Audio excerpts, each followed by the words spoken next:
Baik, saya tanya kepada Anda semua. Misal, mohon maaf teman-teman sekalian, berkah itu terkait erat dengan kemuliaan, mulia, taat. Tidak akan bersanding dengan maksiat. Karena maksiat itu diantara cara memutus pintu rizki dalam hal yang berkah itu maksiat. Jadi kalau seseorang itu berbuat maksiat, keberkahan pada rizki tidak akan datang. Contoh, Anda mau sedekah sekarang, keluar dari sini. Anda temukan 3 orang. Alhamdulillah. Dia layak kelihatan dari jauh menerima sedekah dari Anda. Sudah Anda siapkan nih 3 juta bahkan. Ya, untuk 3 orang itu. Begitu mau Anda berikan dari jauh kelihatan duduk, begitu sudah dekat sedang main kartu begini. Tak, tak, tak. Wah, saya menang, tidak, kamu kurang, dan seterusnya. Pertanyaan saya, jadi nggak antum sedekah? Tidak, karena maksiat itu menghambat keberkahan dari rizki yang diturunkan. Nah, sekarang coba cek, mungkin rizki itu belum datang ke tempat Anda, ke rumah Anda, di kehidupan keluarga Anda. Bukan Anda kurang usaha, tapi Anda kurang mampu membebaskan diri dari maksiat dalam kehidupan. Ini poinnya. Maka dari itu ketika Anda istighfar astagfirullah, jangan cuma kosong di lisan. Kalau cuma seperti itu, balita yang umur usia 5 tahun misalnya, 5 tahun, balita 5 tahun ajarin istighfar juga. Padahal dia belum mendapatkan hisab. Anak usia 5 tahun belum balik, ajarin istighfar. Pas ada sholat, astagfirullah, astagfirullah. Apa yang mau diampuni? Orang dosanya nggak dicatat. Ya, orang yang kurang akalnya misalnya, terganggu akalnya, itu bisa istighfar juga. Sambil ketawain Anda malah. Astagfirullah. Loh. Tapi apa beda istighfar dia dengan Anda? Karena ketika dia istighfar nggak berpengaruh pada dirinya. Karena diangkat penanya. Rufi'al qalam an thalathatin. Rufi'al qalam an thalathatin. Di antaranya anil majnuni hatta yufiqa. Dari orang terganggu syaraf sampai sadar lagi. Nah, kita yang sadar ini saat ini, maka ketika Anda mengucapkan kalimat astagfirullah, kata para ulama sambil diingat, itu Anda berbuat dosa apa sampai mengucapkan ini? Sampai minta ampun kepada Allah. Dosa apa yang diperbuat? Maka kalau ingin latihan, coba urutkan dosa dari ujung kepala sampai ujung kaki. Salat yang pertama subuh misalnya. Ya jangan terlalu banyak dulu untuk dosa mata misalnya astagfirullah. Ingat-ingat mata salah apa. Jangan-jangan setiap pandangan yang Anda lakukan, itu belum melahirkan keberkahan. Alhamdulillah. Bisa nggak pandangannya berkah? Ada ayatnya di Quran. Ada orang-orang dimuliakan oleh Allah sampai disebut kuat iman. Orang yang kuat iman, yang pandangannya itu berkah. Setiap memandang berkah, berkah, berkah. Bahkan saking berkahnya nyaman dia dalam kehidupannya. Ya, itu ada di Quran surah ke-24. Punya cahaya dia. Ayat 30 sampai 31. 30 untuk laki-laki, 31 untuk perempuan.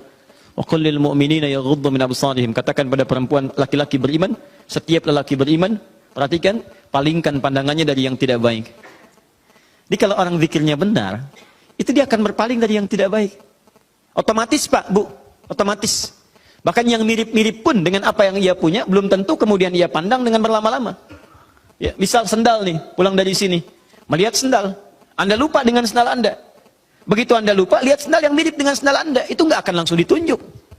Kayaknya yang itu tuh Pak, yang itu Pak, mana ini? Iya betul. Sebentar Pak, sebentar saya pastikan dulu, barangkali bukan punya saya. Oh memang bukan punya saya Pak yang ini. Terus punya Bapak yang mana? Oh, saya baru ingat kesini nggak pakai sendal Pak.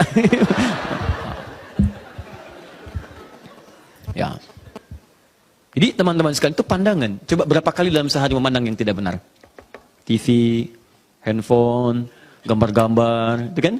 Dan seterusnya, baru keluar, memandang dengan cara yang tidak layak. Sama perempuan juga begitu. Bukan kayak 31 untuk perempuan. Wa qul lil mu'minati yaghdudna min absarihinna. Katakan pada perempuan-perempuan yang beriman.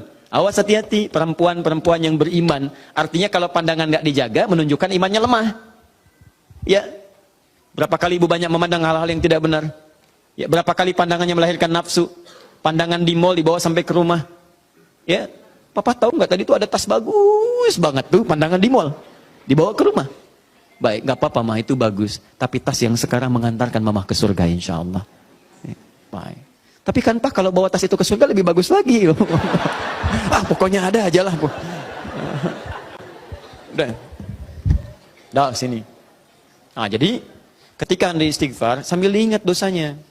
Astagfirullah, astagfirullah, mata. Terus masuk ke lisan, astagfirullah ya Allah. Mungkin dengan lisan ini, maaf orang tua saya pernah menangis. Dengan lisan ini pasangan saya pernah bersedih. Dengan lisan ini tetangga saya pernah kabur dari saya. Dengan lisan ini anak saya pernah menjerit. Dengan lisan ini ya Allah barangkali itu yang menghambat keberkahan dalam kehidupan saya. Astagfirullah. Astagfirullah. Astagfirullah. Setelah itu dosa Anda, setelah tuntas sampai dengan ujung kaki, dosa Anda pada orang tua. Suami kepada istri.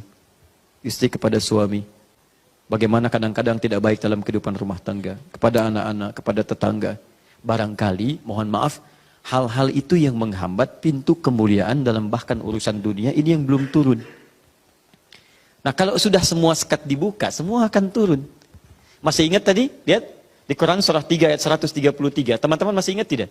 Surga yang ahli istighfar ini disediakan untuk orang apa? Takwa kan? Jadi kalimat takwa ketika disebutkan di ayat ini, uiddat lil muttaqin, disediakan bagi orang takwa. Bukankah dimulai awal dengan istighfar? Sekarang saya tunjukkan kepada Anda, kita buat persamaan. Lihat sini, kita buat persamaan. Istighfar adalah sama dengan amalan ahli takwa. Takwa bisa mengantarkan ke surga. Tapi Anda jangan lupakan bahwa takwa pun membuka semua pintu keberkahan urusan dunia dari langit dan bumi. Takwa